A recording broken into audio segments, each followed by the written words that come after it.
Hoy vamos a ver un tema que es tal vez un poco fuerte para algunos, pero les ruego, por favor, no se enojen conmigo porque yo no fui el que escribió esto. Es lo que Dios dice en su palabra. Así que pónganse cómodos porque va a llover granizo del cielo. No, mentiras. Vamos a ir a la segunda carta a los Corintios, por favor. Segunda carta a los Corintios, capítulo 6.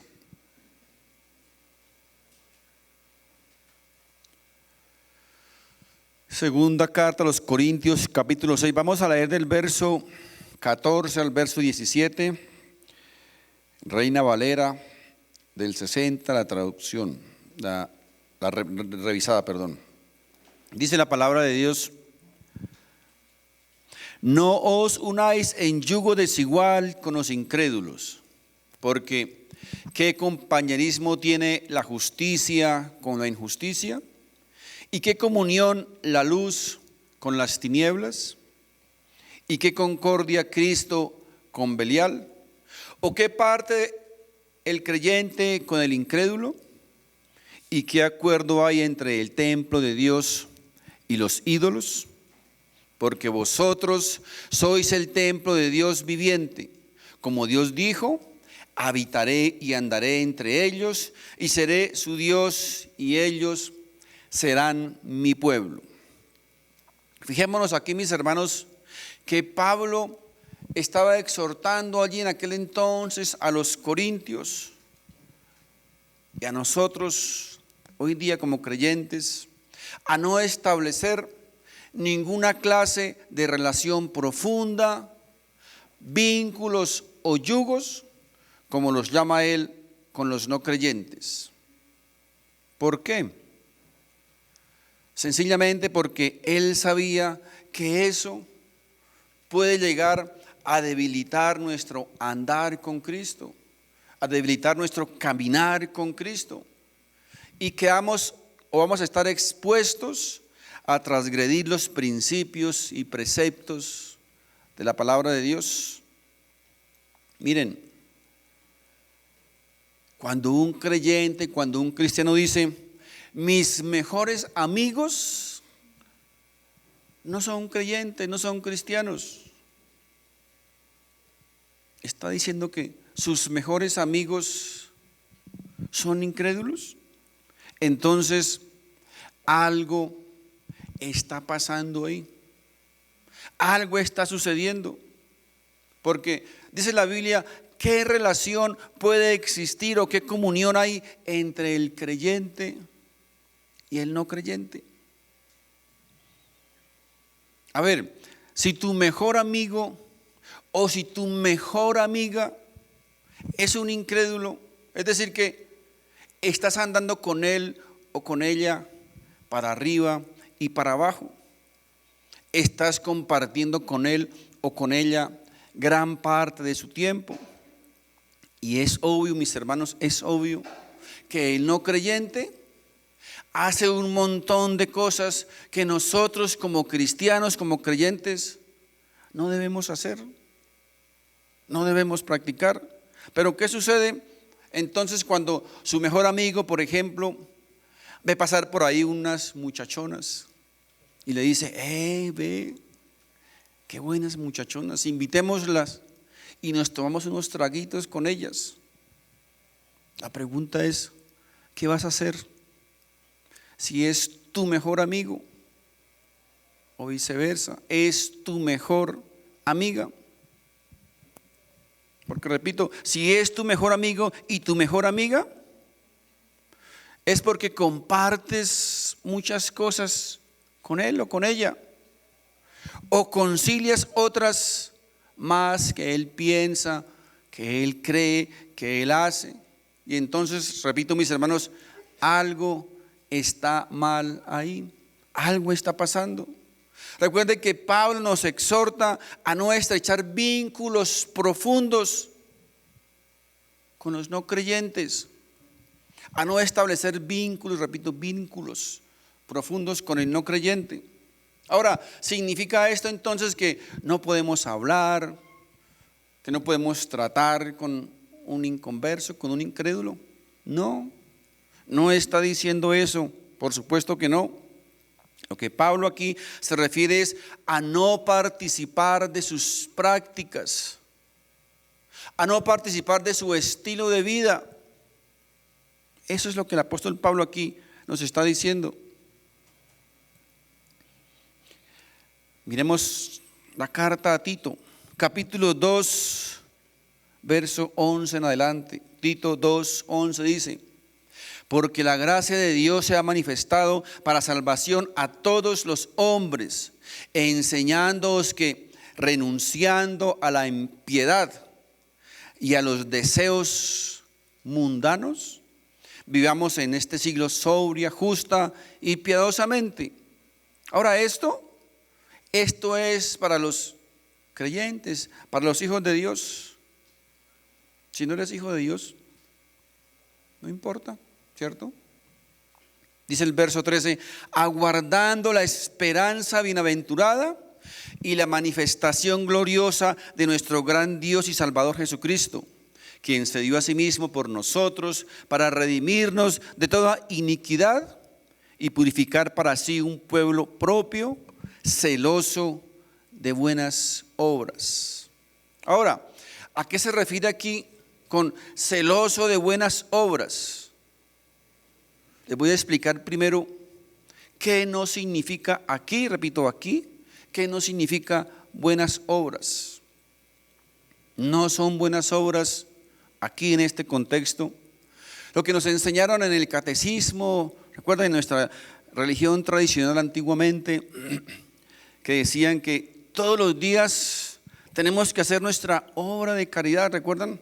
Hay que hacer nuestra buena obra para ganar las indulgencias o el perdón de Dios. Entonces nos decían, cuando veas pasar la viejita a la calle, entonces tú corres, le das la manita, la pasas y ahí tienes tu buena obra. Pero mis hermanos, después hacíamos 500 obras malas. Esto, mis hermanos, no se refiere aquí en este contexto a las buenas obras. Tampoco es la monedita que le damos al ancianito o al viejito, al pobre en la calle.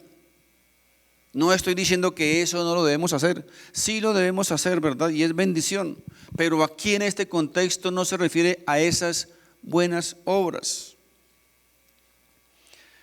Porque es que eso, mis hermanos, lo puede hacer cualquiera. Eso lo hace un ateo, lo hace un incrédulo, un asesino, un sicario, lo hace. Y después va y mata 20. Así que, repito, eso no se refiere aquí a buenas obras. Buenas obras se refiere aquí a un estilo de vida diferente al que llevamos antes de ser lavados en la sangre del Cordero, antes de ser salvos. A eso se refiere aquí. Dice que un pueblo celoso de caminar, dice, con Dios. Dios quiere, mis hermanos, que como hijos de Dios, que como creyentes seamos fieles en nuestra conducta, en nuestro testimonio ante los incrédulos, porque ellos, mis hermanos, ellos nos rodean por toda parte. Donde quiera que estemos, estamos rodeados de ellos, de incrédulos. Y Dios quiere que nuestro testimonio como creyentes, como hijos de Dios, sea perfecto delante de ellos. No podemos comprometer, mis hermanos, nuestra fe y nuestro testimonio de fe con yugo desigual, dice el apóstol, ni emocional, ni de negocios con los incrédulos. Porque el Señor dijo que nosotros somos su pueblo santo, somos su pueblo escogido, el templo del Dios viviente. Somos cada uno de nosotros. Y esa es la razón por la cual Dios nos pide no participar de sus obras, no participar de sus prácticas, de sus costumbres, de su estilo de vida. Ahora, No podemos confundir aquí, como dice el adagio, la gimnasia con la magnesia. Si un familiar nuestro, nuestros papás, nuestros hermanos, nuestros primos que no son creyentes, nos invitan a una actividad, a un cumpleaños, a una fecha especial, pues no podemos portarnos entonces como bichos raros y decir, no, es que no podemos porque la Biblia dice que no nos debemos juntar con los incrédulos. No, no se trata de eso, mis queridos hermanos. Recuerde que él habla aquí de no participar de sus obras, de no participar de su estilo de vida. Es decir, que si allí en la reunión con su papito, con su mamita, con sus hermanos, usted ve que la cosa se va poniendo como pesada, el aguardientico, el whiskycito, empiezan a levantarse la bata, entonces, un momentico, ¿verdad? Papito, mamita, ya los acompañé, ya estuve con ustedes, pero yo mejor me voy ya. No participar de sus prácticas y de su estilo de vida. El concepto, mis hermanos, de yugo desigual no es un concepto bíblico. El apóstol Pablo lo tomó de los campesinos de ese entonces, del campo. ¿Qué es yugo? Yo quiero mostrarles aquí una imagen de lo que es el yugo, de donde Pablo tomó ese concepto de yugo.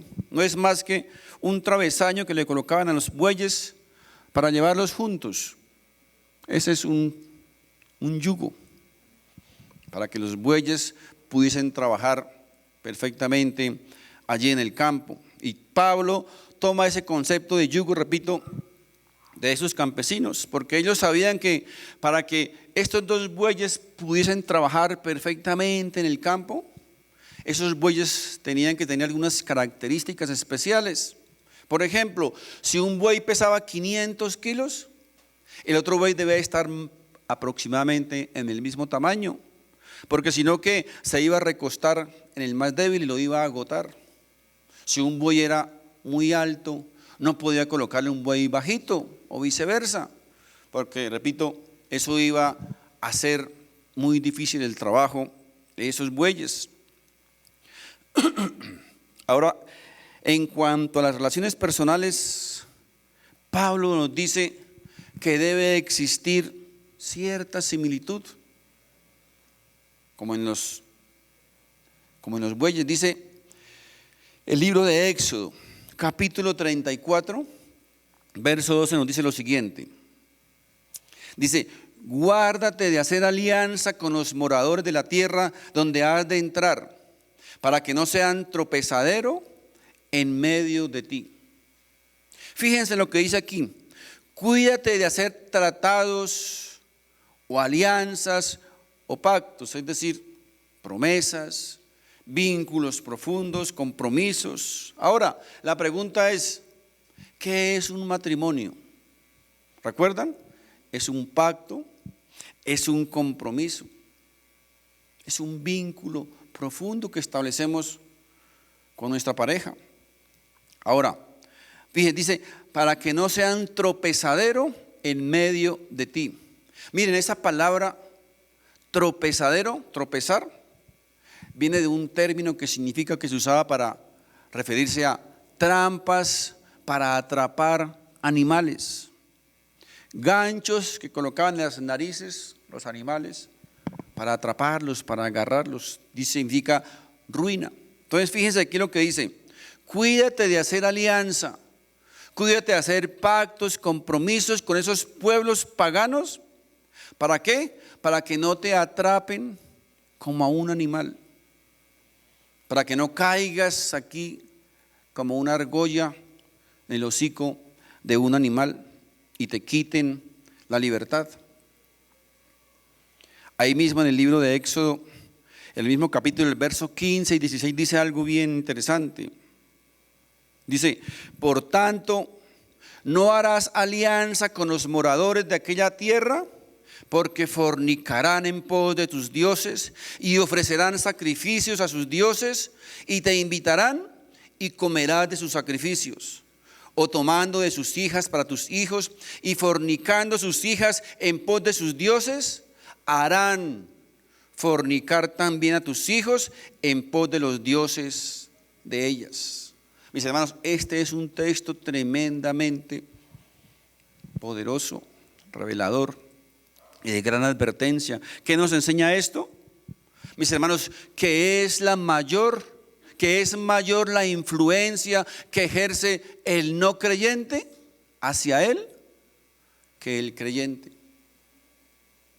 Es mucho más fuerte.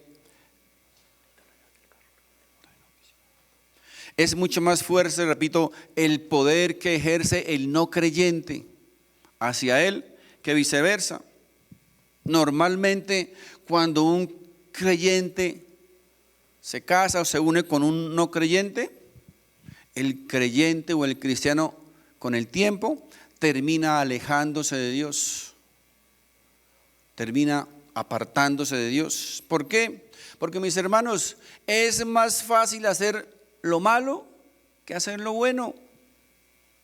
No sé si se han dado cuenta de eso. Es más fácil pecar, ¿verdad?, que no pecar.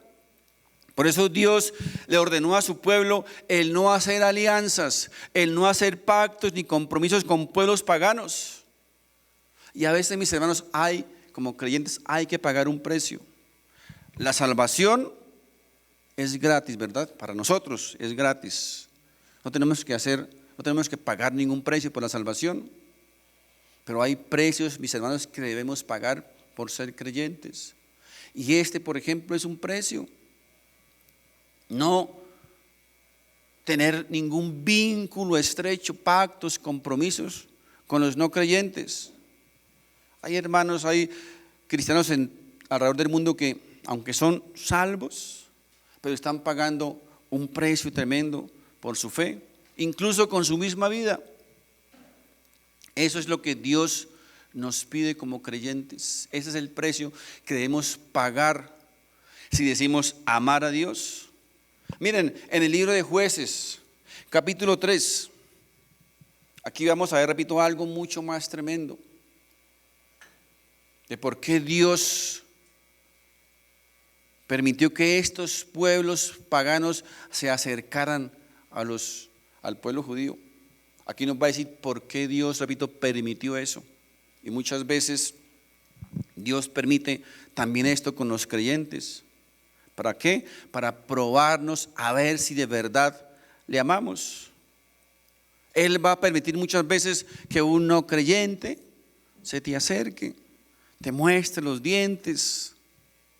A ver tú cómo reaccionas. Eso, repito, eso fue lo que Dios hizo con su pueblo. Miren, Jueces capítulo 3.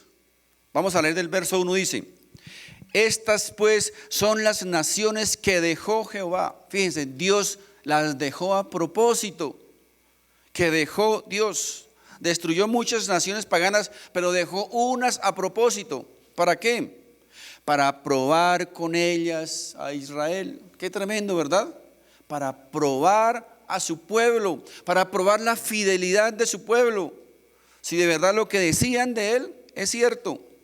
A todos aquellos que no habían conocido todas las guerras de Canaán, solamente para que el linaje de los hijos de Israel conociese la guerra, para que le enseñasen a los que antes no la habían conocido. Verso 3 dice: los 5 príncipes de los filisteos.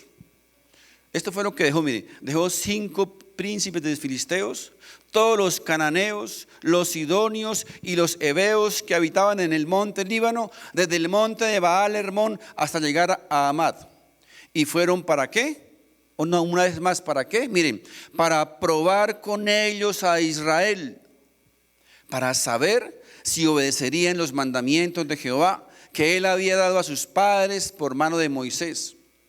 Así los hijos de Israel habitan entre los cananeos, heteos, amorreos, fereceos, heveos, jebuseos y todos los feos que usted se imagine. Fíjense, mis hermanos, Dios permitió esos pueblos cerca de Israel para probar la fidelidad de Israel. Si se iban a derretir por esos pueblos, por esas mujeres, por esos hombres, todos estos feos simbolizan o representan los bandidos, sinvergüenzas, pecadores, incrédulos. Todo el pecado del mundo simbolizan estos feos. Y ellos, mis hermanos, recuerden, están alrededor nuestro. Por toda parte los encontramos. Ahora, ¿para qué Dios permite eso? ¿Para qué? Ahí dice, ¿verdad? ¿Para qué? Para probarnos, para probar nuestra fidelidad.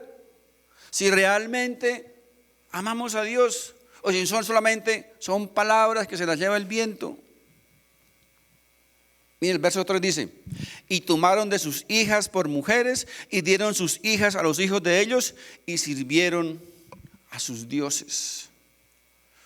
Sirvieron a sus dioses, se dejaron llevar por ellos, porque recuerden, es más fuerte la influencia que ejerce el incrédulo sobre el creyente, es más fuerte. Con el tiempo, el creyente, recuerden, termina alejándose de Dios, poco a poco, sin darnos cuenta. Un ejemplo, miren, ahí está la hermanita cristiana y llega el incrédulo, el feo, y le muestra los dientes. Y la hermanita comienza a derretirse por el feo. Acude donde el amigo, donde la amiga.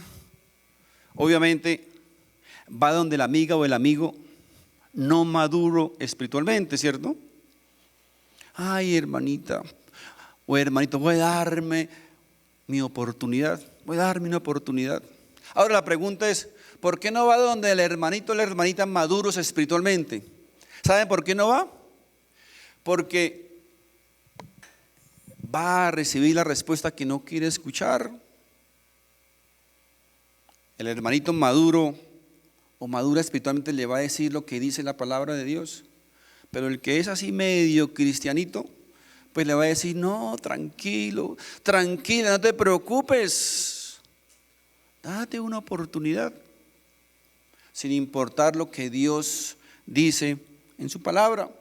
Entonces la hermanita que dice, se derrite con el feo y permite que él comience a acercársele y comienza a ver todas las cosas buenas del feo. Así sea feo, lo ve bonito. Es buena gente, muy amable, buenas costumbres, trabajador, atento, tiene carro, buen trabajo, buen sueldo. Es más, parece que fuera cristiano, parece que fuera creyente. ¿Qué le podemos decirle a la hermanita? ¿Qué le podemos decir, mis hermanos? La Biblia nos advierte de no unirnos en yugo desigual. Es lo que la Biblia dice. Pero ¿qué pasa? Ella o él no hacen caso y se casan. O peor aún, se van a vivir, se van a dar la oportunidad. Entonces llega el domingo, dice la hermanita, se alista, ay, voy para la iglesia, vamos para la iglesia. ¿Cuál iglesia? ¿Cuál iglesia? Hoy es domingo, hoy es día de descanso, hoy es día de ir a mirar el fútbol, de ir al cine, de descansar. ¿Cuál domingo? Ve tú si quieres. Eso cuando le sale medio bueno, ¿no? Vaya, ve si quiere, ve a la iglesia, no hay problema. Luego llega el viernes y dice el feo, bueno, esta noche nos vamos de rumba porque van a inaugurar una discoteca. Dice la hermanita, pero ¿qué? Pero a mí no me gusta eso, es que yo soy cristiana, yo no voy por allá. ¿Cómo así que no va por allá? ¿Cómo para la iglesia si corre todos los domingos? Y entonces se va a ver enfrentada en un dilema. O va con el feo o lo deja ir solo. ¿Saben qué va a pasar? Que al final va a ceder y va a terminar con el feo en la discoteca. Y se va a repetir vez tras vez. Recuerden, es más fuerte la influencia que ejerce el incrédulo sobre el creyente. Ahora después, ¿qué pasa? Después llegan los hijos, ¿verdad? Llegan los bebés, los niños. Y entonces la hermanita dice, bueno, les voy a contar una historia de la Biblia. Y dice el feo, de esos cuentos tontos de la Biblia que lo tragó una ballena, que esto, que lo otro. No, qué pena. Entonces ella trata de pararse. Qué pena, pero le voy a enseñar de la Biblia. Ah, bueno, pues enséñenle esas tonterías, pero yo le voy a enseñar a ser hombre. Y así, mis hermanos, cada día las cosas se van complicando más y más. Y después de unos años tal vez regresa la hermanita bañada en lágrimas, en un mar de lágrimas. Ay, pastor, amigo. Dice, ¿qué pasó, hermanita? No, si supieras. ¿Cómo te ha ido, hermanita? No, mal, mal, muy mal. La pregunta es, ¿cómo querías que te fuera? ¿Cómo pretendías que te fuera? Mal, mal porque comenzó mal, desobedeció la palabra de Dios. Mis hermanos, los yugos desiguales no son la voluntad de Dios, no son el deseo de Dios, no es lo que Dios quiere para sus hijos. Otro ejemplo, el hermanito que se asocia con el incrédulo para un proyecto de negocios. Y entonces llega un día el incrédulo y dice, fulanito, nos salió un buen contrato. Nos salió un buen contrato con el municipio, pero hay que dar la mordidita. Hay que dar plática para callar unos y callar otros. La pregunta es, ¿qué vas a responder tú como creyente? ¿Qué vas a responder? No, yo no puedo porque yo soy cristiano. Ahora, ¿usted cree que el feo se va a aguantar perder un montón de plática porque usted dice que es cristianito nomás? Mis hermanos, ahí va a haber dificultades, va a haber problemas. Ahora, o usted piensa o usted espera que al unirse con un no creyente, eso va a hacer nomás que él comience a portarse bien, comience a portarse rectamente. Por favor, no seamos ilusos, no seamos ilusos. Y mis hermanos, es otra clase de yugo desigual. El hacer vínculos, repito, pactos, compromisos profundos con el no creyente, porque es un yugo desigual. Uno va para un lado y otro va para otro lado. No van a llegar a ningún lado. Yugo desigual. Miren lo que producen los yugos desiguales. Levítico capítulo 19. Levítico capítulo 19, verso 19 dice, mis estatutos guardarás, dice el Señor, a su pueblo, a sus hijos. Mis estatutos guardarás. No harás ayuntar tu ganado con animales de otra especie. Tu campo no sembrarás con mezcla de semillas y no te pondrás vestidos con mezcla de hilos. Ahora, lo primero que dice aquí es no mezclar animales de una especie con otra especie. ¿Por qué? ¿Por qué? Porque, mis hermanos, eso produce esterilidad. Usted mezcla un burro con una yegua, ¿qué obtiene? Una mula. Por eso hay muchas mulas que son estériles. Dios, mis hermanos, Dios es Dios. Él sabe por qué dice las cosas. No mezcle animales de una especie con otra especie, porque eso va a producir esterilidad, porque son de diferente especie. Mis hermanos, el no creyente es como si fuera de una especie diferente al creyente, totalmente diferente. Él cree, piensa y hace otras cosas que nosotros como creyentes, repito, no debemos hacer. Luego dice, no siembres tu campo con dos clases de semillas diferentes. Miren, los agrónomos saben esto. Ellos saben que si usted siembra o que si el campesino siembra o mezcla semillas y las siembra en el campo, cuando brota ese fruto, cuando va a recoger ese fruto, mis hermanos, viene de menor calidad y daña la tierra. Luego dice, no uses ropa tejida con dos clases de diferentes hilos. ¿Se ha comprobado que usar telas mezcladas con hilo y lana, eso produce que nuestro cuerpo descargue más electricidad de la que requerimos normalmente para el desarrollo de nuestras actividades diarias? ¿Y qué hace eso? Que vamos a perder, nos va a hacer perder capacidad, nos va a hacer perder energía. Por eso muchas veces nos sentimos desalentados, sin fuerzas, ¿verdad? Dios lo está diciendo. Lo que pasa es que nosotros, mire, a veces cerramos nuestro oído a la palabra de Dios.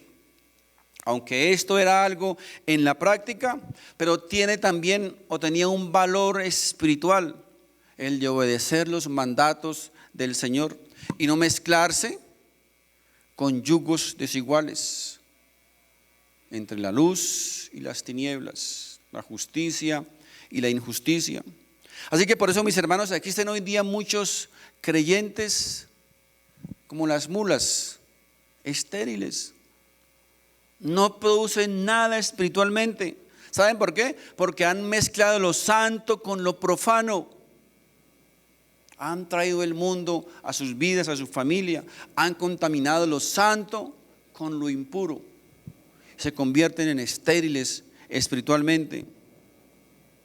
Ahora, yo sé que hay muchos, especialmente mujeres, que dicen: pero yo conozco un caso donde les ha ido muy bien, están supremamente bien. Se casó con un incrédulo o con una incrédula, están muy bien, mis hermanos. De ese caso hay 99 casos que no funcionan, que están muy mal. El hecho de que el Señor haya tenido misericordia con alguien, eso, mis hermanos, no anula el mandamiento o su prohibición de no unirnos en yugo desigual. No tentemos a Dios, acuérdense, no tentemos a Dios. El yugo desigual, repito, no es de Dios, no es la voluntad de Dios, no es el deseo de Dios. Unos dicen: voy a orar a ver si esto es de Dios. Mis hermanos, Dios ya ha dicho que no es de Él. Dios ya lo ha dicho. No es mi voluntad, no es mi deseo. Es como decir: voy a orar a ver si Dios quiere que perdone al hermano. Voy a orar a ver si Dios quiere que deje la fornicación. Mis hermanos, Dios ya lo ha dicho, que es pecado. ¿Qué más quiere?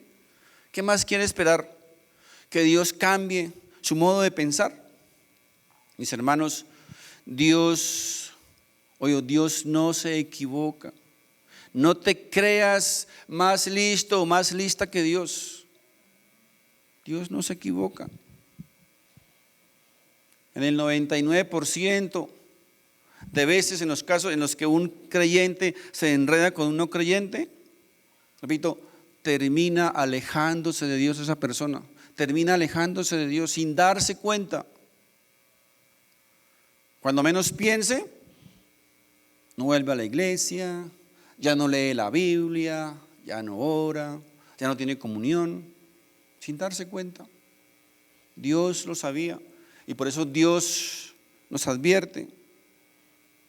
Personas que estaban bien con Dios, pero eligieron una relación prohibida por Dios y hoy día tienen vidas espirituales mediocres, sin oración, sin palabras, sin comunión con Dios, porque violaron o se enredaron, mis hermanos, en un yugo desigual, el cual Dios ha dicho que no lo hagan. Miren, cuando una persona decide elegir entre su relación, entre su comunión, entre su servicio a Dios por un incrédulo, sencillamente le está diciendo a Dios que Él no es lo más importante para su vida, que Él no es el número uno. Así que, papitos especialmente y mamitas, reciban este consejo. Si su hijito, si su hijita está comenzando a entablar una relación con un incrédulo, corte esa relación, por favor. Córtela antes de tiempo, córtela antes de que sea demasiado tarde, antes de que tenga que derramar lágrimas de sangre, porque no es el deseo de Dios ni la voluntad de Dios. El yugo desigual, mis hermanos, a través de la Biblia nos enseña que trae, que acarrea terribles consecuencias. Terribles consecuencias. El unirnos con un incrédulo es algo, mis hermanos, que hiere el corazón de Dios, que lastima el corazón de Dios. Miren, solo el saber que mi pareja, que mi cónyuge con quien yo convivo, con quien yo duermo todos los días, todas las noches, no ama a Dios, no respeta a Dios, no teme a Dios, no cree en Él.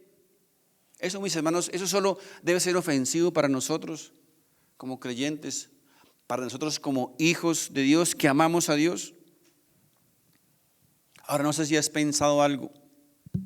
Si tu cónyuge no es hijo de Dios, ¿de quién es hijo? ¿O de quién es hija? Es duro, ¿verdad? Pero es la palabra de Dios. Si no es un hijo de Dios, pues es un hijo del diablo o una hija del diablo. ¿Y sabe quién es tu suegro? A veces no pensamos en eso, ¿verdad? Pero tu suegro espiritualmente es el diablo. Es el mismo Satanás. Mis hermanos, si te unes en yugo desigual, tendrás que acostumbrarte a una vida espiritual en soledad, a una vida espiritual solo. Tendrás que acostumbrarte a escuchar alabanza solo, a orar solo, a leer la Biblia solo, a hablar con Dios solo, a venir a la iglesia solo, a compartir con tus amigos o amigas solo, en todo, solo. Esa es otra de las consecuencias que nosotros vamos a acarrear si desobedecemos la palabra de Dios. Tendrás que acostumbrarte a sacrificar cosas que amas, como por ejemplo el venir a la iglesia el domingo, para querer complacer al feo o a la fea. Estas, mis hermanos, son algunas pequeñas cosas que pasan en hogares donde uno de los dos no es creyente. Ahora, si eso es lo que quieres para ti, si eso es lo que quieres para tu hijo, para tu hija, pues adelante, adelante. Yo solamente estoy advirtiendo lo que Dios dice en su palabra, pero la decisión obviamente es personal. Recuerda, el yugo desigual no es lo que Dios quiere para sus hijos. El yugo desigual no glorifica a Dios, nunca. Jamás un matrimonio en yugo desigual podrá vivir plenamente, oído, jamás podrá vivir plenamente lo que Dios quiere y anhela para esa relación, para ese hogar, jamás, jamás. Ahora quiero aquí aclarar algo. Vamos a ir a la primera carta a los Corintios, en el capítulo 7, por favor, verso 12. Dice la palabra de Dios: y a los demás yo digo, no el Señor, si algún hermano tiene mujer que no sea creyente y ella consiente en vivir con él, no la abandone. Y si una mujer tiene marido que no sea creyente y él consiente en vivir con ella, no lo abandone, porque el marido incrédulo es santificado en la mujer. Fíjense que dice el marido incrédulo, no dice el novio. El marido incrédulo es santificado en la mujer y la mujer incrédula en el marido. Pues de otra manera, vuestros hijos serían inmundos, mientras que ahora son santos. Pero si el incrédulo se separa, sepárese, pues no está el hermano o la hermana sujeto a servidumbre o semejante caso, sino que a paz nos llamó Dios. Porque, ¿qué sabes tú, oh mujer, si quizá harás salvo a tu marido? ¿O qué sabes tú, hombre, marido, si quizá harás salva a tu mujer? Y en el verso 24 dice: cada uno, hermanos, en el estado en que fue llamado, así permanezca para con Dios. Aquí está el meollo del asunto. ¿Qué significa esto? Que si has llegado a Cristo en yugo desigual, es decir, antes de conocer a Cristo, pues eran incrédulos, pero están casados y llegan al Señor. Uno de ellos llega al Señor, el otro no. ¿Qué dice la palabra de Dios? Así permanezcan, ¿verdad? No se separen, porque ya han estado así antes de venir al Señor. Así que dice la Biblia, no te debes separar por esa razón. Así que la ley del matrimonio prevalece sobre la ley del yugo desigual. Y esto no debe ser un pretexto para abandonar al cónyuge. No debe ser un pretexto. Pero si no estás casado todavía, si no estás casado y eres un creyente, entonces la ley del yugo desigual debe prevalecer sobre cualquier otra relación. No os unáis en yugo desigual con el incrédulo. Ahora, ¿por qué digo esto, mis hermanos? Porque en una relación de esas, donde el uno es creyente y el otro no, la mayor responsabilidad, ¿sabe sobre quién recae? Sobre el creyente. ¿Por qué? Porque ¿qué le podemos pedir a un incrédulo? ¿Qué le podemos exigir a alguien que no cree en Dios, que no ama a Dios, que no respeta a Dios, que no teme a Dios? ¿Qué le podemos pedir? Así que el que va a tener que sufrir, el que va a tener que aguantar, que soportar, el que va a tener que sacrificar es el creyente. Es el creyente. Si de hecho, mis hermanos, el matrimonio en sí solo tiene un montón de luchas. En sí solo es un yugo ya para muchos. Ahora súmele a eso, mis hermanos, súmele a eso un yugo desigual, un incrédulo o una incrédula. Por eso la insistencia de Dios, mis hermanos, en no unirse con un incrédulo. ¿Saben para qué? Para evitarnos un montón de sufrimiento. Dios no quiere que vayamos a sufrir. Por eso nos advierte eso con tiempo. No lo haga, por favor, dice, no lo haga porque vas a sufrir. Pero a veces muchos o muchas son como, dice la misma Biblia, a veces como los mulos, ¿cierto? No queremos entender. No, pero tal vez Dios está equivocado. Tal vez yo puedo darme esta oportunidad. Recuerden, Dios dice, yo se lo advertí, pero es tu decisión. Si eso es lo que quieres, como dije, si es lo que quieres, adelante. Adelante. Mis hermanos, no importa, oye, no importa que el feo sea agradable, que no sea tan feo, ojos azules, buena chequera, buen carro, buenos regalos, buenas atenciones, buenas flores, mis hermanos, pero no está aprobado por Dios. No está aprobado por Dios. Tenga eso siempre presente. No está aprobado por Dios. Puede tenerlo todo, pero si no tiene a Dios es como si no tuviera a nadie o como si no tuviera nada. El único requisito que Dios, oye, el único requisito que Dios exige para que Él apruebe un matrimonio es que su pareja sea creyente. Es lo único que Dios pide.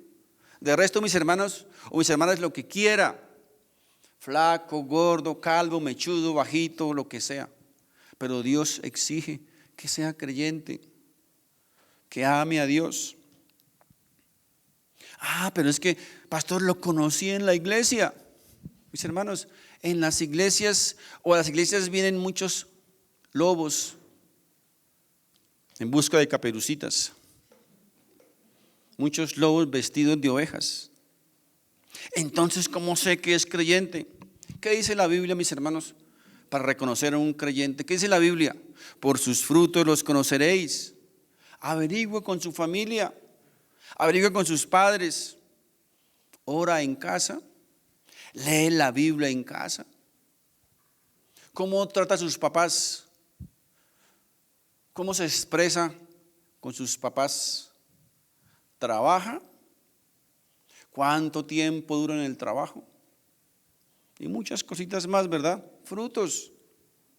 Ahí te vas a dar cuenta si realmente es lo que dice ser o es solamente otro lobito tras caperucita. Mis hermanos, lo que pasa es que los jóvenes, especialmente las personas jóvenes, se dejan o se están dejando llevar solo por la apariencia física, solo por el encanto exterior. Y los noviazgos de los creyentes, mis hermanos, se están llevando igual que los noviazgos de los incrédulos, de los impíos, de los del mundo. No hay ninguna diferencia. Hacen lo mismo. Mis hermanos, el yugo desigual, repito, el yugo desigual no es el propósito ni el plan de Dios. Pero después se casan o peor se unen. Pero entonces sí buscan o sí esperan el favor y la bendición de Dios. Cuando no quisieron oír su consejo, su palabra. Quiero invitar al grupo de alabanza, por favor. Recuerden, mis queridos hermanos, mis queridas hermanitas, esto no es mi palabra. No es que el pastor se esté metiendo en su vida privada, no, solamente estoy advirtiéndoles lo que Dios dice en su palabra. Pero una vez más les recuerdo, la decisión es de ustedes. Si es lo que quieren, si quieren asumir ese riesgo, pues adelante. Pero Dios también salva aquí su responsabilidad, para que después no estemos echándole a Dios el agua sucia de todos nuestros problemas, dificultades y sufrimientos. Amén.